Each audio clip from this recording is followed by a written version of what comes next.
Ang kapitbahay namin sa ika-6 na palapag. Nang magpakabit sila ng elevator, wala silang iniwang daanan para sa amin. Pwede bang ilayo pa ng kaunti ang bakal na istruktura na yan? Ang rampang ito. Ang tanging daanan ng tatang Shen ko gamit ang wheelchair niya. Magtulungan naman tayo. Anong ilalayo? Kung paano ko gustong ikabit ang elevator, ganoon ko gagawin. Para ito sa kapakinabangan ng buong gusali. Ekmo.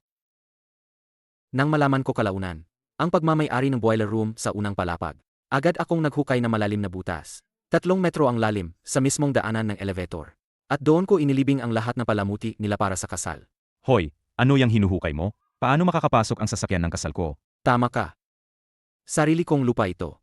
Gusto kong maghukay ng butas para sa pagpapatibay ng pundasyon. Peke mo? Kami at ang pamilya Ding, sa luma at maliit na komunidad na ito, ay magkapitbahay na sa loob ng 30 taon. Nyon, pinangunahan ng barangay office ang pagsasayos ng lumang komunidad at nagpakabit ng elevator. Sa orihinal na plano na ipinaskil, ang elevator shaft ay may layong 1.5 metro mula sa panlabas na dingding ng bahay namin. Buong pusong pumayag sa Ding Defa na hindi maapektuhan ang liwanag sa ikalawang palapag. Pero nang dumating na ang construction team, ang malalaking bakal na istruktura ay halos dumikit na sa rehas ng bintana namin. Hindi pa yan. Para makatipid sa materyales, ang haligi ng suporta ay itinayo nila mismo sa gitna ng rampang walang harang, papunta sa ikalawang palapag.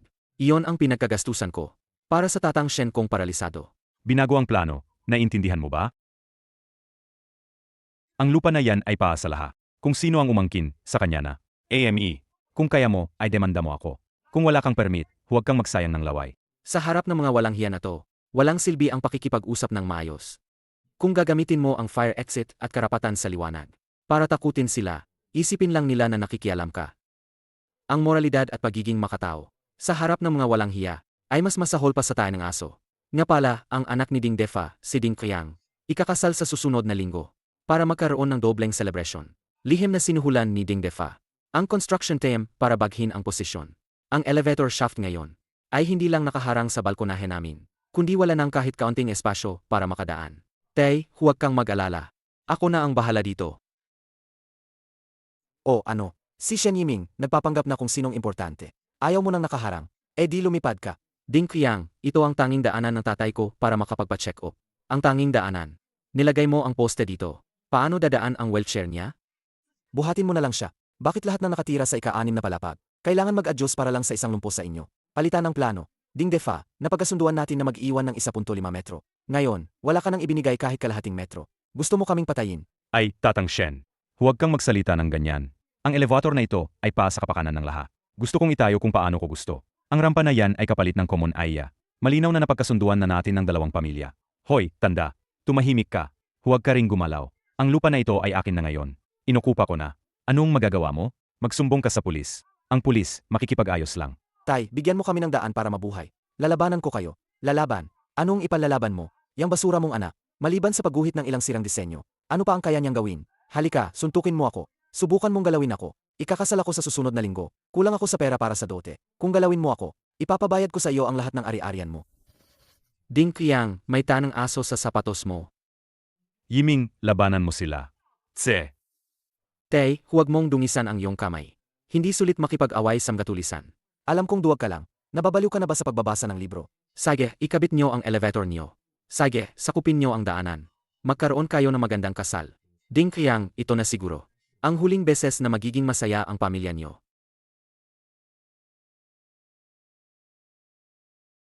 Hoy, Laolin. Yung abandonadong boiler room sa unang palapag. At ang pasyo sa harap nito. Pakitingnan kung kanino ang titulo. Bibilhin ko. Yiming, itong abandonadong boiler room. Kasamang 3 metrong pasyo sa harap. Talagang may sariling titulo. Nagmamadali ang dating may-ari sa pera. Kaya mabilis mong nakuha sa mas mataas na presyo. Mabilis din ang proseso. Pero itong sirang lugar, wala man lang bintana. Bakit mo binili? Para madaling hukayin.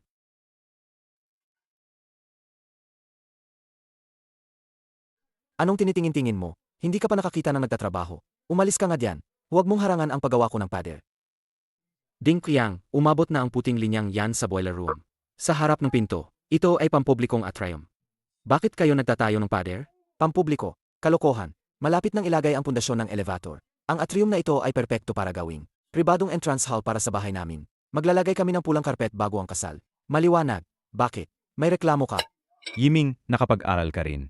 Huwag kang maging walang utang na loob. Ang lupang ito ay bakante naman. Kung inukupa ko, akin na. Ang tatay mong lumpo. Hindi naman makakababa. Hindi nyo naman magagamit ang atrium na ito. Tio Ding. Ang atrium na ito ay daanan ng lahat ng tao sa gusali. Direkta mo itong ginagawang pribadong entrance hall. Puno ng magulong tumpok ng mga ladrilyo. At buhangin sa konstruksyon. Kahit ang pinto ng boiler room ay hinarangan nyo. Sa tingin mo ba walang makakapigil sa'yo?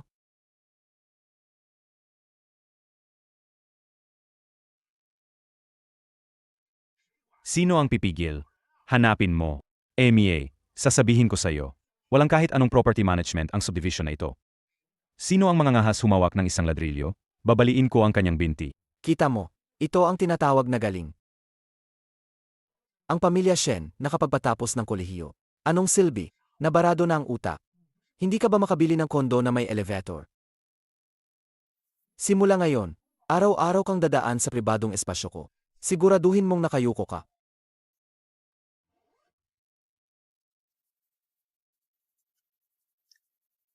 Tio Ding. Sigurado ba kayo na ang espasyong ito ay inyong inangkin ng walang paalam? Nang walang pahintulot ng mga kapitbahay? Ako ang umangkin nito. Bakit? Ako ang masusunod dito.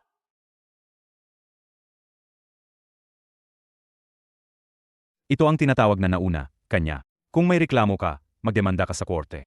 Pagkatapos ng kaso, marunong nang magsawsaw ang apo ko. Sige, kung kayo ang umangkin ng lupa ng walang paalam, mas panatag ang loob ko. Hindi na kailangang magbayad ng danyos kapag giniba.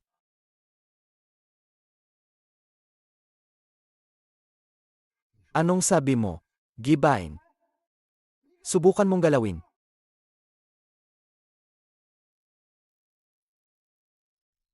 Mga kapitbahay, maging saksi kayo. Ang lumang bahay namin ay may bitak sa dingding. Ang boiler room ay pag-aari ko rin. Plano kong ayusin ang pundasyon para maiwasan ang anumang panganib. Napili ko na rin ang petsa. Sa ika-26 ng Disyembre sa lunar calendar. Kasalan ni Qiangzi sa aw na yon. Sinasadya mo yan. Naghahanap ka ng gulo? Subukan mo akong galawin. Ang kasal ng anak mo magiging sentensya sa kulungan. Ang pundasyon sa ilalim nito ay bulok. Ang pakikipag-away, 3 taon agad ang simula. Subukan mo. Bitawan mo ako, Qiangzi. Ding Qiang. Sa araw na yon, bibigyan kita ng malaking regalo. Qiangzi, huwag kang padalos-dalos. Paano kung magsumbong sila sa pulis? Sino ang magre-refund ng pera para sa handaan sa susunod na linggo? Shen Yiming, subukan mo lang magsimula ng trabaho. Babaliin ko ang wheelchair ng tatay mong lumpo. Babaliin ko. Shen Yiming, huminto ka diyan. Magtipid ka ng lakas. Mas isipin mo ang tungkol sa konvoy. Kung mag-ingay ka pa, ituturing kitang humahadlang sa ligtas na konstruksyon. Yiming, napahiya na tayo ng husto. Paano pa tayo makikisama sa gusaling ito?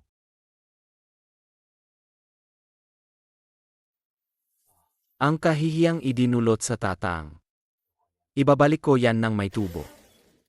Ika-25 ng Disyembre sa lunar calendar. Ang eksenang ito sa harap ko, nakakatawa at nakakabaliw. Ang buong lobby sa unang palapag, puno ng pulang karpet na dekalidad. Hoy, sino ang nagsabi sa inyong pumasok? Lumabas kayo. Ang toll fee, isa 0,000 piso. Magnanakaw ka. Ito ang pinto ng unit na ginagamit ng lahat. Kung sino ang umukupa, sa kanya yan. Kung walang bayad, umalis na kayo. Huwag niyong dumiin ang red carpet ko. Sige. Pribadong lugar to. Ako ang nagdedesisyon dito.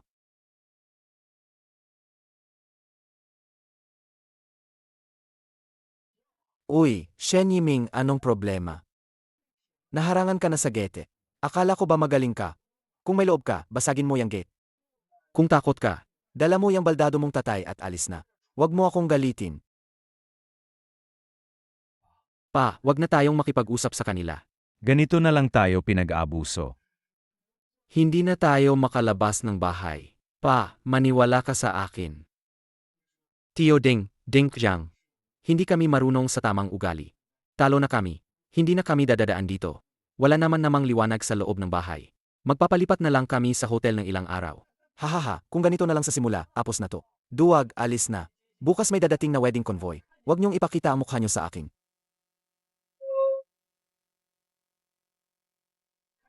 Nakita nyo, ito ang tunay na galing.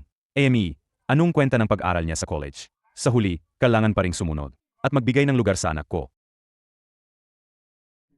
Yiming ang bahay natin. Ganito na lang ba natin ipapasa sa kanila? Pa, sinabi ko na sa'yo. Bawin ko ang lahat ng kinuha nila. Lowly, bukas ng alas 6 ng umaga. 3 heavy-duty excavator. 1 construction crane. Dapat nasa harap ng unit 1. Boss Shen, kasal ng pamilya na yan bukas. Kung maghuhukay tayo ngayon, hindi ba parang naghahanap tayo ng gulo? Anong kinakatakutan? Sarili kong ari-arian to. Ako mismo ang magsasagawa ng foundation risk assessment. Doble ang bayad ko sa inyo. Tandaan, alas 6 ng umaga, simulan ang paghuhukay. Huwag kayong magtira kahit 1 pulgada ng pulang carpet. Ika-26 ng Disyembre sa lunar calendar, alas 6 ng umaga.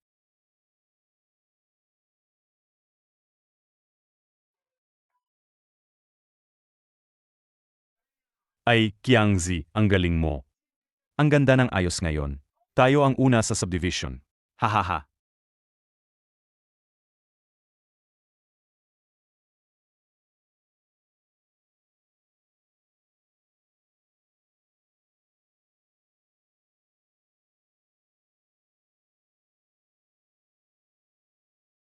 Anong ginagawa nyo? Wala ba kayong mga mata? May kasal sa bahay namin ngayon. Umalis kayo. Tigil.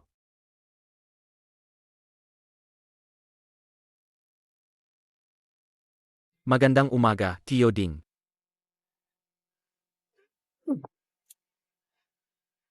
Shen Yiming, sinasadya mo ba to? Naghahanap ka ba ng kamatayan? Simulan na. Hukayin nyo sa linyang puti.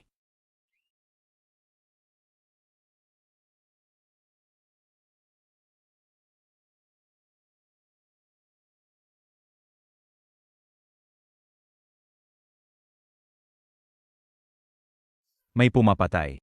May sumisira sa kasal namin. Tigil. Bilisan nyo. Tigilan nyo yan. Naghahanap ka ba ng kamatayan? Hindi mo ba nakikita na may foundation risk assessment? Bakit ka sumusugod? Shen Yiming, sa amin ang lupa na to. Paano ka naglakas loob na maghukay dito? Ding Qiang, imulat mo ang mga mata mo at tingnan ng mabuti. Ang boiler room na ito at ang 3 meter na bakuran sa harap ay akin na ngayon. Mga kapitbahay, tingnan nyo ng mabuti. Ang boiler room na nasa pangalan ko ay may malubhang pagguho sa pundasyon at septic tank para sa kaligtasan ng buong gusali. Ngayon ay nagsasagawa ako ng emergency foundation repair. Kumpleto ang lahat ng papeles para sa malaking pagkukumpuni. Legal at sumusunod sa batas. Anong repair? Hindi mo ginawa noon, hindi mo ginawa mamaya. Pero ngayon mo pa talaga gagawin. Ako ang nagbayad para sa pulang karpet na yan. Pinutol mo ang daan ng kasal ko. Ding Qiang, hindi ba't sinabi mo? Pribadong lugar, pribadong desisyon. Kahit ang Diyos pa ang dumating, kailangan pa ring umikot. Bakit ngayon, nakatapak ka sa pundasyon ko, pero gusto mo pa ring bigyan kita ng daan? Shen Yiming. Grabe ka. Paghihiganti yan. Hindi pa tayo tapos. Tio Ding, ito ay isang legal at ligtas na construction site. Sino man sa inyo ang maglakas loob na lumampas sa yellow tape ngayon? Kahit isang hakbang at hadlangan ang emergency repair, na magiging sanhi ng tuluyang pagguho ng pundasyon. Kayo ang mananagot sa kahihinatnan. Shen Yiming, ano ba talaga ang gusto mong mangyari? Magkano? Magkano ang kailangan para tabunan mo ang hukay at bigyan kami ng daan? Hindi ko kailangan ng pera.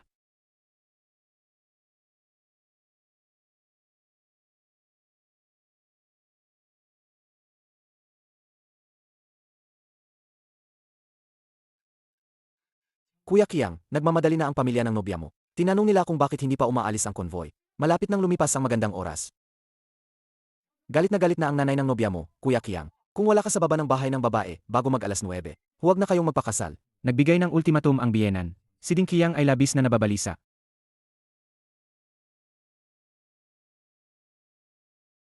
Laoli, 20,000. Bigyan mo ako ng 2 tabla para makatawid ako. Para makalabas ako ng pinto. Sa iyo na ang perang ito. Laoli, pag-isipan mong mabuti bago mo tanggapin. Ito ay pribado kong pag-aari. Ang inulat ko ay emergency repair para sa pagguho ng pundasyon. Sa ilalim ng hukay ay may nakadikit na high voltage wires at gas pipes. Paano kung gumuho ulit ang pundasyon at maputol ang mga tubo? Magdulot ng sunog o pagsabog? Sapat ba iyan para mabayaran ang buong gusaling ito? Sapat iyan para makulong ka ng ilang taon. Shen Yiming, huwag kang magpakalat ng kung ano-anong nakakatakot na balita. Sa halip, may malamig na ngiti sa kanyang labi. Mga kasama, buhatin natin ang mga tabla at piliting tumawid. Umalis kayo. Ang ginagawa ko ay lehitimong proyekto ng pag-aayos ng panganib. Walang sinuman ang pwedeng gumalaw ng mga tabla. Tio Yiming, luluhod na ako sa iyo. Pwede ba? Hindi mo naman pwedeng gawing ganito kalala ang sitwasyon. Hahaha, ah.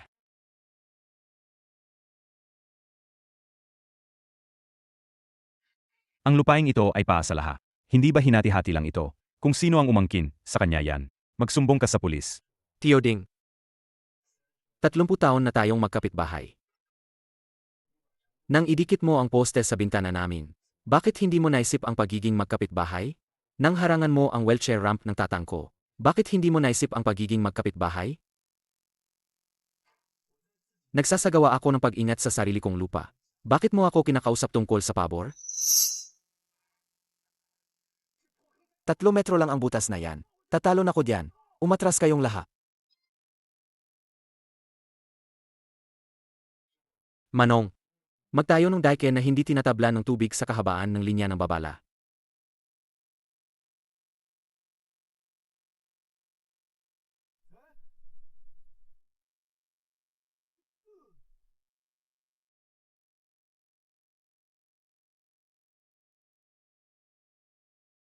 Tumalon ka, Ding Qiang. Kahit tumalon ka, mapupuno ka pa rin ng dumi. Ganyan mo ba sasalubungin ang nobya mo?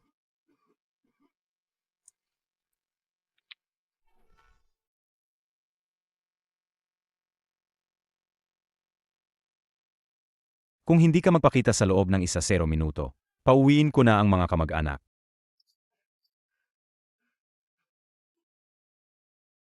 Qiangzi, huwag mo nang pansinin yan. Gamitin ang elevator.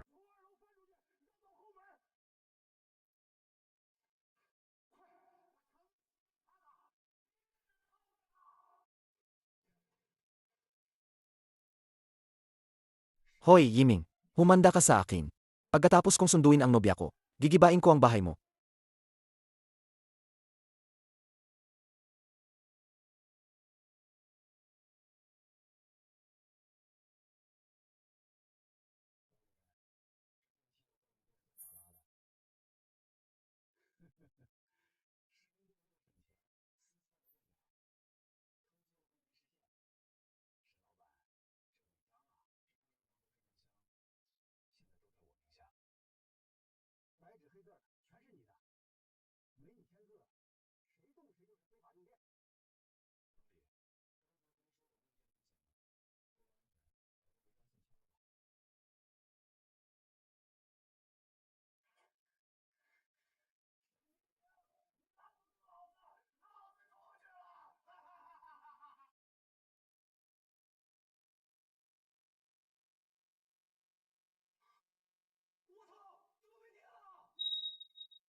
Sige, buksan mo yan.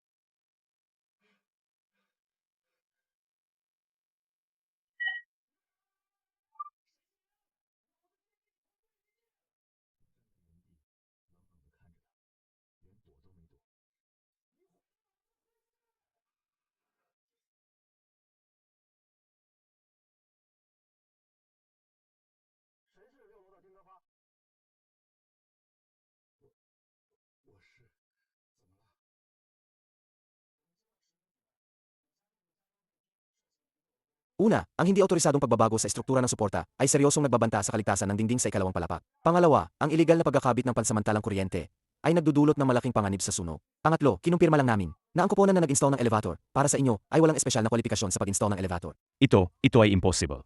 May pahintulot kami mula sa Old Community Renovation Office.